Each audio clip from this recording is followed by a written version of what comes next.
Ever wondered whether your computer is running on x86-64 or ARM64? In this quick and easy guide, I'll show you exactly how to check your system architecture in just a few seconds. For this, press Windows plus I button from your keyboard. On the left side, click on System. At the bottom you will get About. Just click on it. Then under Device Specifications, look for System Type. Here it says x64 based processor, which means my system is x64. If it says ARM based processor or ARM64, then your system is ARM64. Now let's look command line method. For this, go and open command prompt on computer.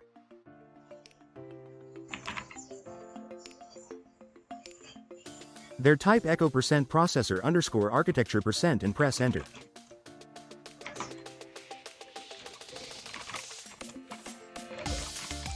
Here it says AMD64, so it is x64. If you get ARM64, then it is ARM64. Note that you might see x32 on your older computer. Please like, share and subscribe to the channel. Also click on bell icon so that you will not miss any update.